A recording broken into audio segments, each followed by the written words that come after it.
Alhamdulillahirabbil alamin. Wa bihi nasta'inu ala umuri dunya waddin. Wassalatu wassalamu ala asyrafil mursalin. Sayyidina wa maulana Muhammad wa ala alihi wa ashabihi ajma'in amma ba'd. Para jamaah masjid rahimakumullah. Kita lanjutkan lagi diskusi kita tentang kitab tafsir Jalalain. Minggu yang lalu kita sudah membicarakan ayat yang ke-139 ya, yang berbunyi subhanallahi wa man ahsanallahi subhanahu wa nahnu lahu amidun. Maksudnya adalah bahwa tidak ada agama yang terbaik kecuali dari agama Allah. Dan dari itu kita diminta oleh Allah bersujud dan beribadah hanya kepada Allah. Gitu. Kata sibghah itu sebetulnya kan artinya wenter atau gitu kan. Baju dulu ketika saya masih kecil itu kan warnanya sudah tidak jelas itu kan bulat, terus di wenter itu sibghah atau celupan kalau bahasa Indonesianya itu dicelup lagi. Yang dimaksud adalah agama Allah itu. Kita lanjutkan lagi ayat selanjutnya. A'udzu billahi minasyaitonir rajim. Bismillahirrahmanirrahim. Qul adhajjunana fillahi wa huwa rabbuna wa rabbukum wa lana a'maluna wa lakum a'malukum wa nahnu lahu mukhlisun. Am taquluna inna Ibrahim wa Ismail wa Ishaqa Yaqub wal asbata ma kanu hudan aw nasara. Qul antum a'lamu amillah. Wa man adhlim man katama syahadatan indahu minallah wa ma Allahu bighafilin amma ta'malun. Qul adhajunana, katakanlah hai Muhammad, apakah kalian semua akan berdebat kepada kami tentang Allah? Kan maksudnya gini, Allah Ta'ala itu kan memilih nabi tidak kemudian dari bangsa Israel semua kan. Ada yang dari bangsa Israel, ada yang non Israel. Anggapan orang-orang Yahudi itu nabi itu yang di luar Israel tidak ada nabi.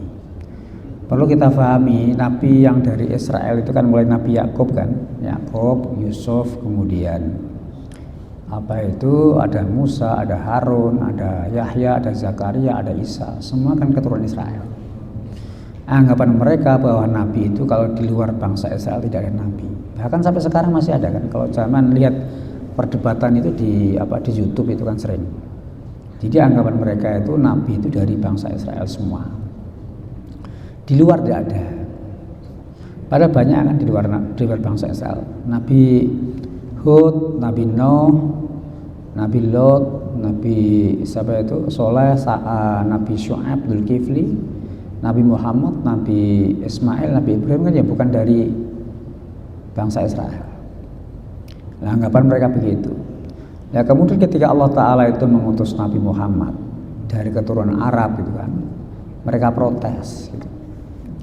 Kemudian Allah menyampaikan wa rabbuna wa rabbukum wa alana amaluna wa lakum amalukum. Sedangkan Allah Tuhan kita dan Tuhan kamu, Tuhan kalian juga.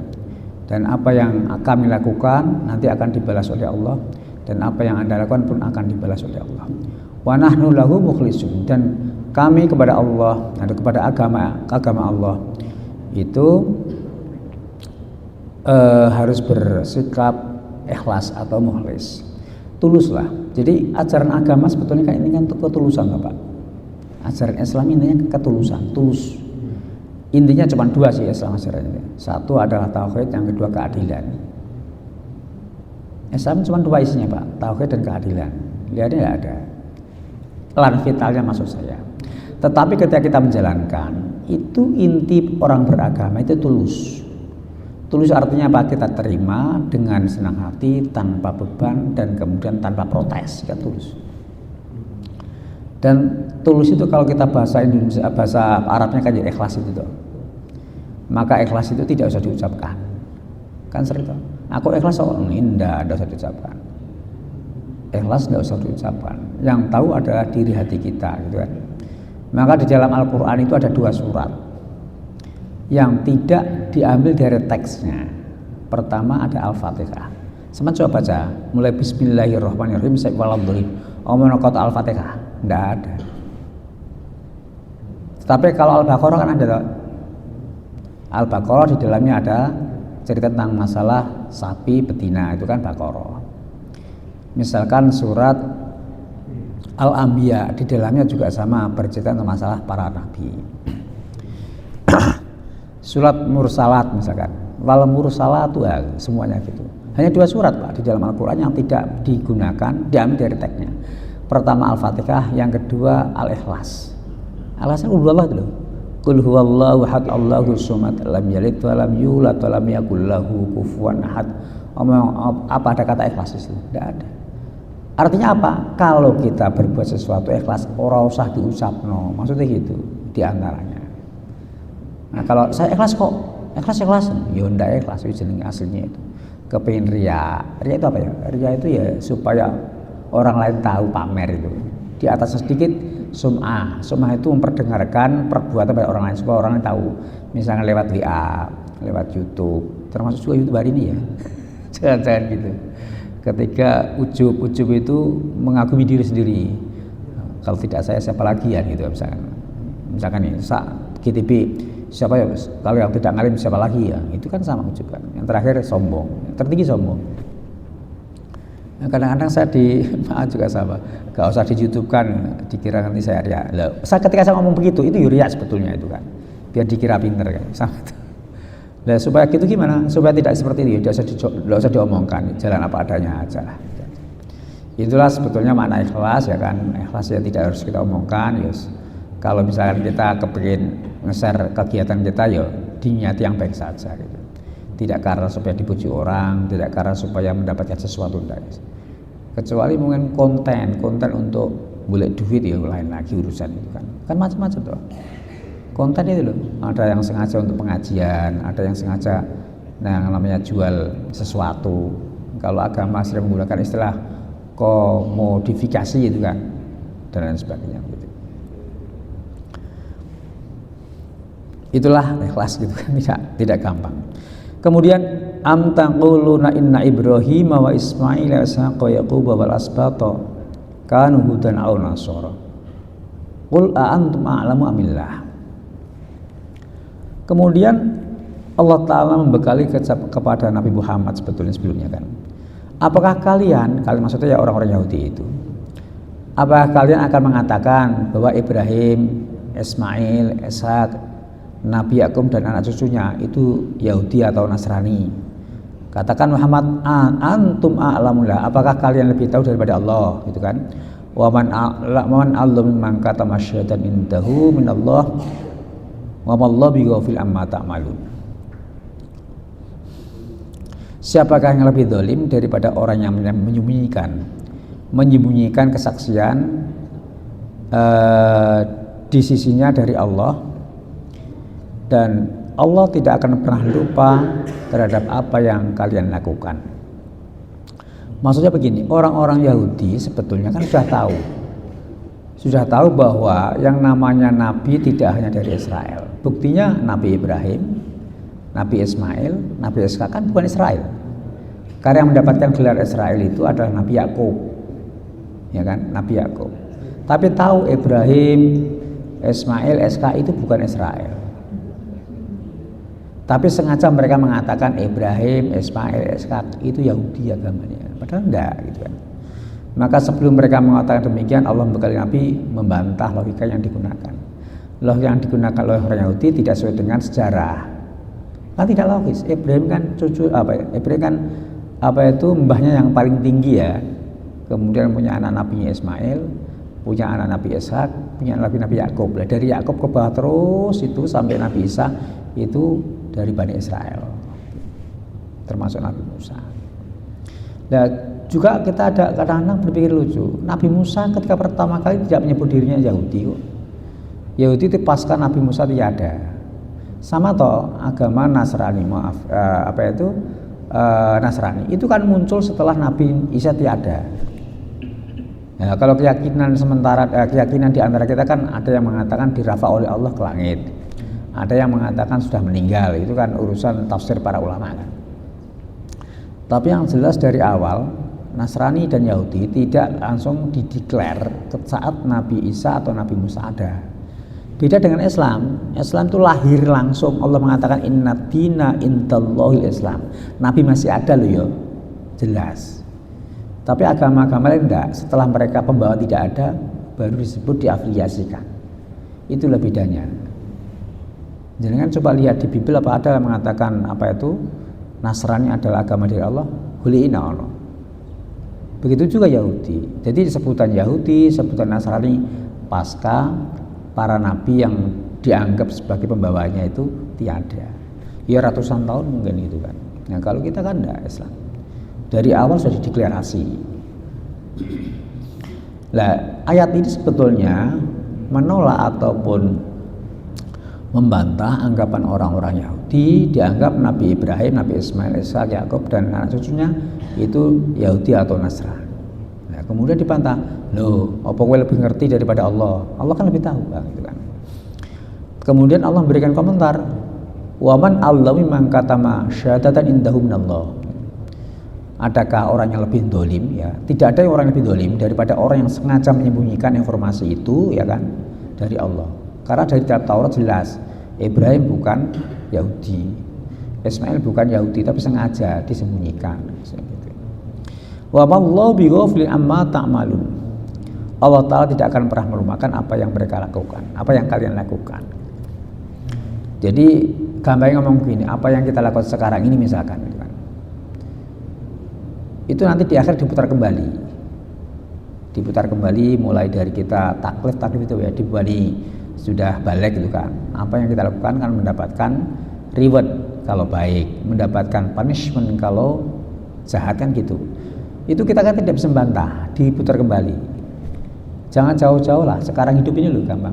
Kalau kita mau mencari jejak rekam seseorang kan gampang kok. Dibuka lagi jejak rekamnya lewat apa itu, lewat nomor HP-nya itu ya, ketahuan. Apalagi besok di akhirat. Zaman dulu mungkin orang tidak pernah berpikir apa bisa gitu kan. Bisa orang sudah bertahun-tahun kemudian meninggal terus ditanya tahu. Ternyata tidak harus menunggu di akhirat, di dunia ini pun bisa kok. Nah, paling gampang ya misalkan kalau kita punya anak kecil gitu kan, kita syuting YouTube itu kan, kemudian nanti kalau dia sudah tua tunjukkan ini loh kamu ketika kecil, kan tahu jejaknya, sama seperti itu. Jadi tidak usah mulutnya menolak, tidak usah kemudian enggak kok, nah, buktinya sudah ada. Sama dengan itu di akhirat nanti. Tilka ummatun qad khalat laha ma kasabat wa lakum ma kasabtum wa la tusaluna amma kanu ya'malun. Mereka itulah umat-umat terdahulu yang mereka berbuat atau bekerja mendapatkan apa yang mereka lakukan, dan kalian pun sama, ya kan? Kalian pun sama, apa yang kau lakukan juga akan mendapatkan sesuatu yang apa itu Anda lakukan. Dan kalian semua tidak dimintai bertanggung jawab terhadap apa yang mereka lakukan. Artinya gini, para nabi-nabi terdahulu, Nabi Ibrahim, Nabi Ishak, Nabi Ismail dan sebagainya gitu kan, itu adalah mereka akan mendapatkan apa yang mereka lakukan, sementara apa yang Anda lakukan sekarang ini pun sama akan dibalas apa yang Anda lakukan. Dan kalian pun tidak dimintai tanggung jawab kok atas perbuatan mereka. Maksudnya tidak akan ditanya apakah Ibrahim begitu atau begini, tidak ditanya gitu kan. Soal nanti sampean pelenceng dan tidak itu urusanmu. Nah, nanti dihisab oleh Allah sendiri. Seperti kita juga sama kok. Seperti kita juga sama. Apa yang kita lakukan ya kita sendiri yang menanggung, bukan orang lain. Meskipun mungkin ya kan anak, kan istri itu berpengaruh kan. Tapi aslinya kan enggak, aslinya perbuatan kita sendiri. Berpengaruh dalam pengertian kalau punya istri kemudian tidak mau sholat, kita juga ikut menanggung dosanya dalam pengertian nggak mau mengingatkan. Kecuali sudah mengingatkan kan nggak dosa, gitu kan. Sudah diingat berkali-kali rakyat ya urusan dia ini. Tapi sebisa mungkin ini harus selalu mengingatkan. Ini selesai juz 1 Pak, sekarang kita menginjak juz 2. Sayaqulu sufaha'u minan nasi ma wallahum an qiblatihim allati kanu 'alaiha qul lillahil masyriqu wal maghrib yahdi man yasha'u ila siratim mustaqim. Orang-orang bodoh, pandir maksudnya, di antara orang-orang Yahudi dan musyrik, mereka bertanya apa yang mengakibatkan orang-orang Islam itu awalnya menghadap kiblat ke Baitul Maqdis kok tiba-tiba berubah. Kemudian Allah menyampaikan kul lillahi masyriqu wal maghrib. Katakan hai Muhammad, sesungguhnya arah timur, arah barat itu milik Allah. Allah akan menunjukkan, memberikan petunjuk kepada orang-orang yang Dia kehendaki kepada jalan yang benar. Awalnya begini, Nabi Muhammad dulu ketika sebelum pindah ke Mekah itu kan udah sholat terus Pak. Sholat kan gini sebelum Isra Mi'raj, saya berikan menjelaskan. Itu kan sholatnya cuma pagi sama sore, terus tengah malam. Itu sholatnya, cuma itu doang. Sebelum Isra Mi'raj loh. Termasuk orang Islam yang sebelum Isra Mi'raj sholat tengah malam itu wajib Pak. Tapi Nabi itu wajib terus berkelanjutan tahajud itu, kita kan enggak, menjadi sunnah ya, menjemaahkan. Setelah ada perintah sholat 5 waktu. Nah ketika Nabi sholat itu menghadap kiblatnya di selatan Ka'bah, tidak pernah di utara atau timur atau baratnya. Kenapa? Karena beliau menghadap langsung sekaligus ke Baitul Maqdis. Kan arahnya kan dari tenggara atau seret ke sono. Jadi Nabi kalau di Mekah itu dulu sebelum hijrah, sholatnya itu menghadap sekaligus dari Baitullah ke Baitul Maqdis. Jadi sejajar, kan arahnya tenggara toh, di selatannya. Kemudian setelah pindah ke Madinah, Nabi sholatnya itu ke Baitul Maqdis ke utara. Kan Madinah arahnya agak menjorok ke barat ya Pak. Mekah itu kan di arahnya di agak ke pantai toh. Terus kalau ke Madinah agak menjorok ke dalam. Kemudian Yerusalem atau Palestina kan arah ke barat laut. Saya itu agak kesulitan mencari informasi yang akurat. Apakah Nabi ketika sholat itu kemudian tiba-tiba berbelok 180 derajat atau kemiringan gitu. Saya mungkin kurang banyak baca referensi, tapi saya kira hanya miring mungkin ya. Miringnya tidak kemudian berbalik 180 derajat. Kalau berbalik 180 derajat kemudian makmum piye? Melayu belakang gitu. Kan begitu. Terus saya lihat Madinah itu beda, Madinah agak menjorok ke timur kan. Jadi kalau awalnya menghadap ke Baitul Maqdis, kemudian Mekah dia agak ke arah sana, ya hanya bergeser sedikit, mungkin 90 derajat gitu. Makmum tinggal menyesuaikan, kan begitu. Nah, awalnya Nabi datang ke Madinah itu selama 16 atau 17 bulan itu menghadap ke Baitul Maqdis. Sebetulnya Nabi sendiri itu ketika menghadap ke Baitul Maqdis itu resah. Maka Nabi selalu menghadap ke sebelah atas terus gitu supaya mendapatkan informasi atau wahyu dipindah ke Baitullah atau ke Ka'bah begitu. Setelah Nabi itu sholat zuhur ketika itu, yang lain mengatakan asar ya. Ada beberapa hadis itu pokoknya sholat 4 rakaat gitu kan. Di antara 4 sholat rakaat ya bisa kalau tidak zuhur ya asar itu kan, karena siang hari. Ada versi banyak hadis begitu. Jadi ketika beliau sholat zuhur itu tiba-tiba mendapatkan wahyu segera menghadap ke arah Baitullah. Jadi kalau menghadap ke kanan sedikit gini hanya bergeser ke arah kiri gitu kan. Makmum juga sama gitu kan. Nah, ketika Nabi mendapatkan informasi itu langsung makmum mengikuti pola yang diajarkan Nabi. Terus kemudian orang-orang yang Yahudi, orang-orang musyrik Madinah berkomentar, wong sholat kok ngulah ngaleh gitu, melinci gitu maksudnya. Kemarin menghadap ke Baitul Maqdis, sekarang ke Baitullah gitu kan. Itu menjadi omongan orang-orang Yahudi Madinah dan orang musyrik. Maka Allah berikan wahyu ini, qul lillahil masyriqu wal maghrib. Katakan hai Muhammad, arah timur dan arah barat itu milik Allah. Ya kan? Jadi Allah terserah mau memilih orang yang ditunjukkan ke jalan yang benar, mau disuruh menghadap ke timur atau ke barat itu urusan Tuhan, bukan urusan manusia begitu kira-kira. Nah, ketika itu kemudian setelah siang hari itu kan Nabi kan menghadap ke arah Baitullah. Para sahabat ada yang tidak tahu toh, ada yang jamaah di masjid yang lain gitu kan.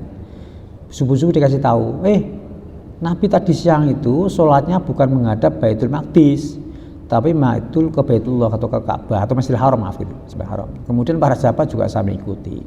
Semenjak itulah kemudian Nabi terus dan para sahabat sholat menghadap ke arah Baitullah atau Ka'bah gitu aja. Sungguhnya kan yang kita diperintahkan kita menghadap Masjidil Haram toh Pak. Jadi kalau orang sholat itu misalkan di sini nggak lihat, ya wajib menghadap ke arah Ka'bah, tapi tidak kemudian persis enggak.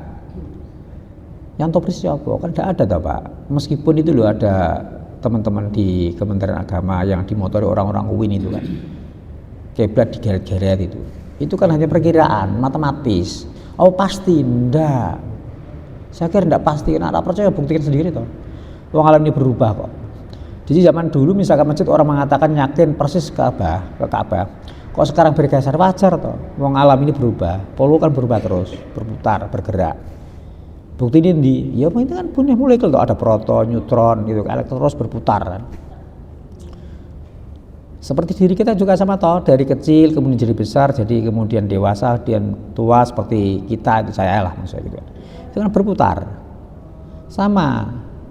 Semua berputar gitu kan, termasuk bumi ini. Nah, kalau berputar otomatis bergeser toh. Arah kiblat bisa jadi gitu kan.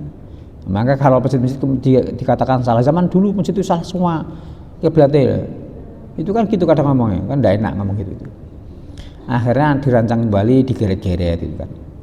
Ya memang sebisa mungkin ya persis harus dulu Ka'bah, tetapi tidak harus persis karena apa? Kita hanya perkiraan. Kecuali kita sholat di depan Ka'bah, tidak boleh miring. Misal depan Ka'bah kok ngiring ini orang ono, ya persis harus persis. Tidak boleh kemudian saya dewi, kecuali di sekitar Ka'bah itu harus menghadap Ka'bah. Kalau di luar itu nggak kelihatan ya ancer-ancer saja kira-kira kan gitu. Tapi jangan ngotot, kadang-kadang ada yang ngotot begitu. Nah kalau kepengen sholat orang menghadap kemana, ke selatan, ke timur, ke utara, ya ada di dalam Ka'bah itu sama sesuka-suka hatinya. Sholat ke timur, ke barat, ke utara, ke barat daya, barat laut, timur laut boleh, karena di dalam Ka'bah. Itu aja. Saya tuh punya teman, dia itu teman mungkin saudaranya kali, orang Madura namanya. Itu kemudian cerita sama saya, dia itu punya saudara yang pulang dari Masjidil Haram mungkin berhaji. Setelah pulang ke rumah, dia itu sholat saenek dhewe menghadapi. Lho nu ngarep ae saenek dhewe kok untuk menghadap sana sini katanya. Ya diprakteknya. Mungkin kajiannya ran ya, pernah ngaji gitu kan. Jadi saenek dhewe menghadap selatan, timur, ke utara itu. Jadi ini ora menghadap kiblat. Lho Mekah kan entuk lho, Mekah itu kan karena ngarepe Ka'bah, sama nang utara Ka'bah ya menghadap ke selatan. Kalau di timur Ka'bah ya menghadap ke barat kan gitu. Nah, dia dipraktekkan. Oh aneh. Macam-macam kan. Kira-kira begitu Pak cerita masalah menghadap kiblat itu. Jadi masjidnya sekarang kita bisa menikmati melihat ya kiblatain itu kan. Kiblatain itu Nabi itu hampir tiap hari ya. Masjid Kiblatain itu kira-kira berapa kilo dari Madinah ya? Saya lupa nanti. 3 kiloan ya? 3 kiloan lah Pak. Mungkin tidak sampai malah mungkin. Kadang-kadang Pak Haldur ngajak melaku kok ke Madinah itu. Dulu antara itulah. Biasanya orang-orang sini itu ya kalau umrah ya mesti ke masjid situ, ke masjid Kuba biasanya. Ada lagi ke masjid Jin, ke masjid Umar bin Khattab, masjid Abu Bakar kan sekitar Madinah ada. Masjid itu loh. Itu ada 2 masjid, satu masjid Abu Bakar, satu masjid Umar bin Khattab. Kalau nggak dikasih tahu ya kita nggak tahu. Ya, podo sholat yang ngono. Sekitar masjid Nabawi ada. Kembali ke sini. Wa kadzalika ja'alnakum ummatan wasatan litakunu syuhada 'alan nas wa yakuna ar-rasulu 'alan nabi 'alaikum syahida. Begitu juga kami Allah telah menunjukkan kepada kalian ya kan. Kami menjadikan kalian menjadi umat yang tengah-tengah supaya kalian semua menjadi saksi bahwa Nabi Muhammad sudah menyampaikan apa yang telah dirisalahkan dan Nabi pun sama telah menjadi saksi, beliau telah menyampaikan apa yang diberikan oleh Allah kepada kita gitu. Jadi nanti di akhirat itu kan juga ditanya apakah Muhammad sudah menyampaikan semua? Sampun Gusti ya Allah gitu kan. Nabi pun sama menyaksikan ya kan bahwa sudah kami sampaikan semua ya Allah apa yang engkau wahyukan kepada saya dan kami berikan kepada umat kami kan begitu. Itu diucapkan Nabi loh Pak, diucapkan Nabi ketika Haji Wada tampaknya ya, Haji Wada. Nabi terus menyampaikan kepada para sahabat. Nabi itu ketika Haji Wada banyak sahabat. Lakilah ada yang menggunakan sekitar 24.000 sahabat datang ke Mekah itu. Ada yang mengatakan 40.000, ada yang mengatakan 124.000. 124.000 itu orang itu banyak Pak zaman dulu loh Pak, jangan dibandingkan dengan sekarang banyak. Dan itu tanpa diundang menggunakan HP. Kalau sekarang kan pakai WA itu follower. Nah, ketika Nabi berpidato, diantaranya adalah minta disaksikan bahwa apa yang telah diterima dari Allah wahyu sudah disampaikan kepada para umatnya. Nah, kemudian di endingnya Nabi pernah mengatakan begini, kalau saya punya hutang silakan hari ini saya dituntut, itu kan. Para sahabat diem semua. Kalau saya punya sesuatu yang masih harus saya bayar hari ini, apa yang saya bayar? Tapi mengatakan demikian. Ada sahabat angkat tangan, namanya Ukasah. Begitu angkat tangan, kemudian Nabi, jenengan pun masih hutang sama saya. Apa hutang saya?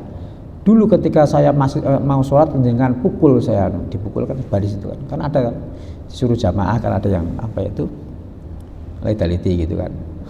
Ngisi baris ngarep meniburi. Jujur Pak, di dalam kitab Asbah wan Nadhair, yang namanya isar dalam sholat tidak boleh. Isar itu menyalahkan orang lain untuk di depan itu loh. Itu tulisan Asyuti dalam kitab Asbah wan Nadhair. Itu begini Pak, kalau sholat barisan terdepan tidak harus menyuruh orang lain, jenengan aja. Jadi cepat-cepat untuk dirinya sendiri untuk menempati itu. Yang benar begitu hasilnya. Loh Pak, saya akan memuliakan. Enggak ada mulia-muliaan ini, enggak ada Pak. Jadi tidak ada yang namanya saya muliakan orang lain, orang lebih dulu, enggak. Isar di dalam Islam salah satunya itu yang dikecualikan. Tapi isar yang lain, isar dalam pengertian menyuruh orang lebih dulu. Itu seperti makan, antri, itu diperbolehkan. Misalkan Pak S. Wahyudi dengan saya, Pak, monggo Pak S lebih dulu, enggak apa-apa, boleh. Atau ladies first, boleh, enggak apa-apa. Itu diperbolehkan, bahkan dianjurkan. Orang lain didahulukan, kita ngalah, itu boleh. Tetapi kalau sholat enggak, kita harus lebih dulu. Itu di dalam kitab Asy-Syu'ara itu dikecualikan. Jadi setiap kaidah itu kan ada pengecualian, di antaranya itu, gitu loh. Di antaranya adalah isar di dalam jamaah. Selama ini kan saya tidak pernah ungkapan seperti terus terang aja gitu. Supaya ketika jamaah itu jangan kemudian orang lain dulu, sampean enggak, sama dulu. Kecuali pas nanti sarapan, ya kan? Ada Pak Joni sama Pak S. Maka Pak Joni lebih dulu. Itu disunahkan Pak. Karena para sahabat zaman dulu begitu. Bahkan disebut dalam Al-Quran kan. Ketika datang dari Mekah menuju Madinah untuk hijrah, itu orang-orang Ansor selalu begitu, mendahulukan kepentingan orang muhajirin dibanding orang Ansor sendiri. Bahkan kalau mereka punya istri 4 misalkan, itu 2 dicerai, dikasihkan itu. Istri bekasku ambil kamu. Segitunya. Lu serius loh, dikira ngarang enggak. Jadi orang Ansor segitunya, sangat-sangat sayangnya dan banyak pada orang-orang muhajirin. Sampai dia itu punya istri 4, itu dicerai 1 dikasihkan. Disuruh nikahi maksudnya bukan kok free, enggak ada. Free ya pilih-pilih ke Pak Iswahidi. Ya, dikasihkan masih disuruh nikahi. Bahkan makanan juga sama, kesempatan mendapatkan akses pasar juga sama. Tapi ada yang unik, Abdurrahman bin Auf itu ketika dia pindah dari Mekah menuju Madinah, itu dia hartanya ditinggalkan di Mekah semuanya. Dia kan saudagar kaya, wis punya posisi baik, orang kulit darah biru gitu kan. Ya mungkin orang mengeluh-elukan. Beliau pindah ke Madinah itu ditinggal hartanya, Pak. Di sana diambil oleh orang-orang Quraisy. Maka Nabi geram ketika mereka orang-orang Quraisy itu mengambil harta kekayaan orang-orang Islam yang ditinggal menuju Madinah, itu diambil, take over. Nabi geram. Akhirnya setelah geram, perang Badar itu motifnya di situ sebetulnya. Begitu dia pulang dicegat. Pulang dari Syam, ya kan? Dari Romawi Timur mau menuju ke Makkah dicegat. Di Badar gara-gara itu. Jadi motifnya di situ. Tapi kalau seperti Montgomery Ward, HRG itu kan memberikan alasan yang berbeda. Nabi itu ketika mencegat kafilah dari Romawi Timur menuju ke Mekah itu karena apa? Untuk menghidupi orang-orang Madinah yang miskin, katanya begitu. Itu kan jelek gitu ngomong gitu. Tapi saya kira juga wajar Nabi berbuat seperti itu. Beliau juga bertanggung jawab sebagai seorang kepala negara. Yang kedua kan balas dendam dengan orang-orang Quraisy yang mengambil harta kekayaan orang-orang Islam yang ditinggalkan. Kan. Orang Arab sebetulnya kan jujur gitu kan. Baru kali itu tidak jujur dia, tidak pernah mengambil orang. Arab meskipun belum Islam ya, sebelum Islam datang itu punya beberapa sifat yang baik, di antaranya pemberani, solider, teguh dalam perjanjian. Nah, itu enggak, itu jengkelin kan, itu kan otomatis melanggar tradisi. Maka Nabi geram juga, terjadi perang Badar di antaranya itu. Kembali ke sini. Jadi ketika Abdurrahman bin Auf itu pindah dari Mekah menuju Madinah, itu diberikan akses pasar oleh teman-teman orang Ansor. Dia dikasih modal, dia tidak mau, tidak usah, saya tidak kasih di modal, tidak apa-apa. Tunjukkan saya pasar mana yang paling banyak dikunjungi orang. Dia tunjukkan. Ternyata pasar Yahudi itu, kemudian dia cari posisi itu kan, yang mana yang strategis, mana yang bisa dijual orang dan sebagainya. Terus kaya raya lagi. Ancan wong harus dikirim kaya raya Pak Iswahidi, tidak pernah miskin. Sugih, kepengen miskin tidak bisa. Buktinya tadi Abdurrahman bin Auf, dia kepengen miskin Pak, kepengen mati itu miskin. Nabi kan berdoa toh, Allahumma ahyina miskinan wa amitna miskinan gitu toh. Ya beliau kepinginnya begitu. Nah, begitu dia terus orang-orang Madinah itu pewanen raya, dibeli semua korma-korma itu. Tinggalkan busuk di rumah supaya dia ditentek. Ternyata ada taun di Yaman. Orang Yaman karena taun seperti Covid gitu kan, bisa diobati dengan korma bosok. Dibeli buahnya orang-orang Yaman. Akhirnya kaya raya lagi segitunya. Mungkin aja ditiru Pak. Takdir resos. Kira-kira begitu. Kembali ke sini. Jadi umat Islam itu dianggap umat yang masaton. Masaton tengah-tengah Pak, tidak kiri tidak kanan. Maka biasanya kalau diskusi di UIN itu kan menggunakan istilah yang namanya moderat, gitu kan. Moderat ya tidak ekstrem kanan, tidak ekstrem kiri. Tapi jangan salah kaprah. Namanya moderat kemudian toleran terus kebiahuya ya tidak benar gitu kan. Misalkan ikut misa ya tidak benar, enggak. Terus salam misalkan saya ini ya enggak. Kecuali pejabat loh Pak. Misalkan Pak Afnan jadi Menteri Agama, boleh. Karena itu dia bukan melindungi orang Islam saja kan. Ya kalau misalnya baca toh, misalkan mengucapkan hukum swasti terserah boleh pejabat. Karena memang beda alasan. Tapi kalau kita kan enggak pejabat, gitu kan. Ojo saya dewi gitu maksud saya. Ya hati-hati sendiri. Nah maka dari itu di dalam moderasi berarti jangan kemudian terlalu ke kiri-kirian dan tidak terlalu ke kanan-kananan. Maka kita dianggap sebagai umat yang masaton. Wa ma ja'alal qiblatal lati kunta 'alaiha illa lina'lama may yattabi'ur rasula wa may yanqul alam tibai. Wa in kanat lakabiratan illa 'alal ladzina hadallahu wa ma kana Allahu liyudhi'a imanakum. Innallaha bin-nasi laraufur rahim. Satu ayat lagi bagi.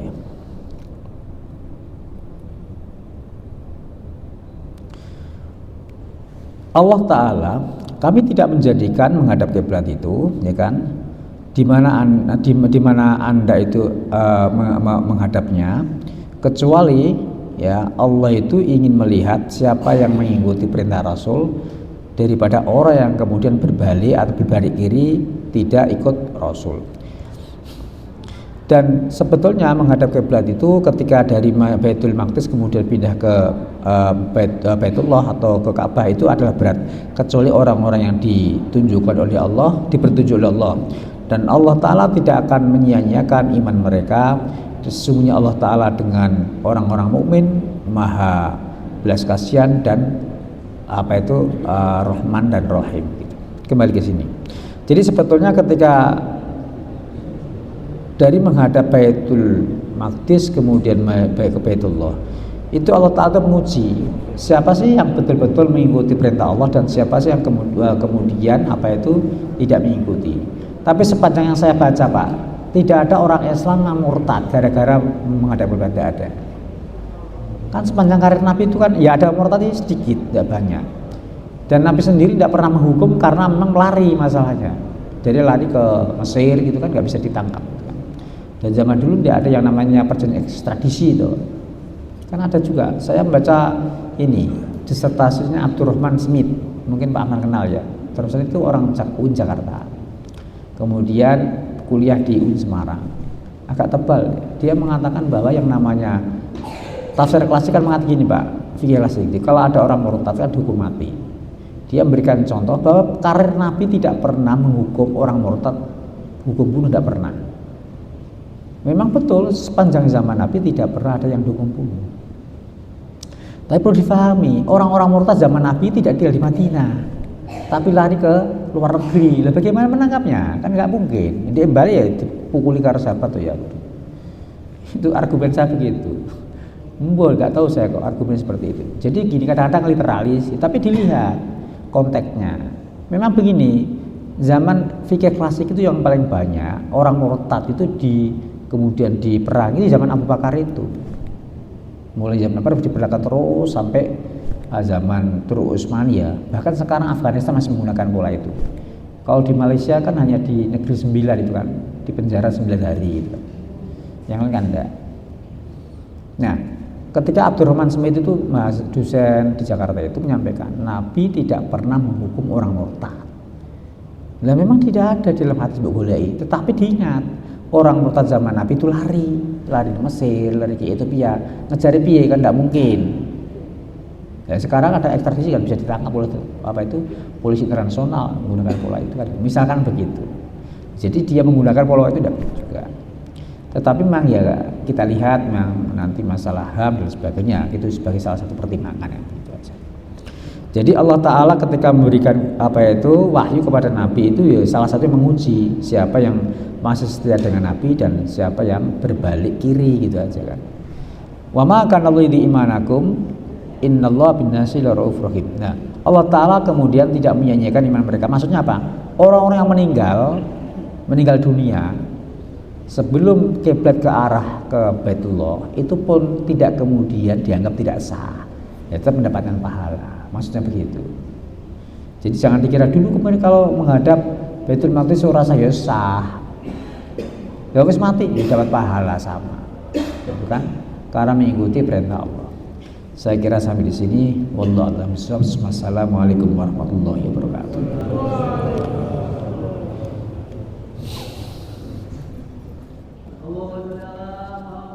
Sudah.